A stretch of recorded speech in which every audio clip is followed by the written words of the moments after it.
By 2032, you'd really have to see about 2/3 of cars and light trucks having a plug. That's incredible. Is that possible? Huge leap. Adoption is increasing still, despite some gloomy headlines out of the fourth quarter last year. More of these cars are being sold even than conventional cars right now. The increase, rather, in sales is higher than the increase for conventional cars. Yeah. There's a lot of enthusiasm from some quarters for EVs that are going to get cheaper as battery prices come down. Okay. So there's a lot of enthusiasm in some quarters. Of course, there's a lot of people who are concerned about these rules and say they're a de facto cheaper EV would mandate. unlock a lot, right? That's the first thing you hear. Maybe after range, to your point, people have concerns about the charging network, but it's the cost that it's a high barrier to entry. So obviously the administration is trying to do that. I'm fascinated by the reaction by automakers. Clearly this is not the type of thing they want to hear, but they were applauding the addition of hybrids, which seems like a very important part of this story. We've actually seen hybrids outselling EVs recently in terms of what people are comfortable buying. Right. Plug-in hybrids in particular have taken, grown in interest. And that is, even though it's a more expensive setup, you've got two drivetrains instead of just a battery electric approach. They're clearly positive for consumers who are worried about range, who are worried about finding that next charging station. And so obviously Detroit and the automakers really wanted this flexibility, and they got it. They got a final rule that was easier to comply with than the initial proposal. And that was a healthy round of lobbying. How did they get it done? I think the fact that the United Auto Workers striked last year and made clear that they were concerned about the pace of the transition. Sure, yeah. That was a factor here.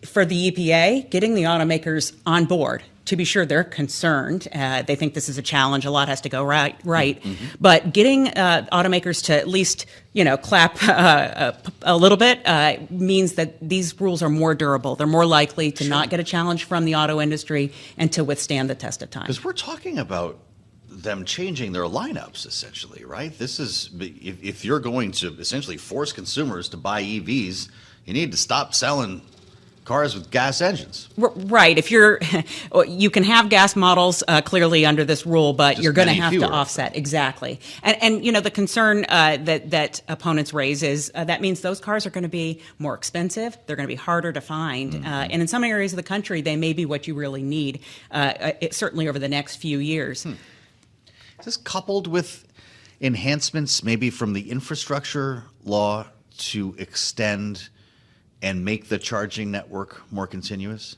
Right. We are benefiting from, and this industry will benefit from, tremendous money that's coming out of both the infrastructure law and the Inflation Reduction Act. Okay. That's going into chargers. Obviously, that's also supporting some battery manufacturing in the U.S. Yeah. All of that's supposed to help basically bring this infrastructure along. Because you can't have one without the other, I guess, here. But you know how politics works. If Donald Trump came back to the White House, this all gets wiped away.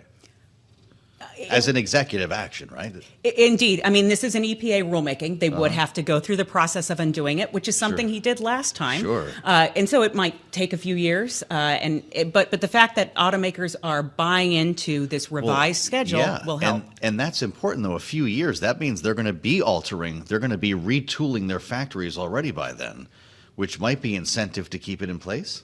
They prefer some certainty, and I think that's an argument that you would hear them make if Trump is elected and wants to disband this. Now, to be clear, a President Trump might not care too much about what the automakers want. Right. He may also, be looking to consumer support and what consumers and voters want. You wonder, look, it's going to be wherever the wind is blowing, I guess, at that moment. But with his appeal to UAW members, you mentioned the union. Those are a lot of Trump voters not into this EV transition, or at least an accelerated, incentivized transition. And running against this is music in Detroit, right? It cuts different ways. Yeah. Clearly, this was softened partly to deal with those UAW concerns. I mean, the pitch that the president is making is, look, this is the future of the industry. The future of cars is electric. Yep. Do we in the U.S. want to make those cars, or do we want to let China compete against us to take our market share? And so that's the compelling argument that the president is trying to advance and win over Detroit with.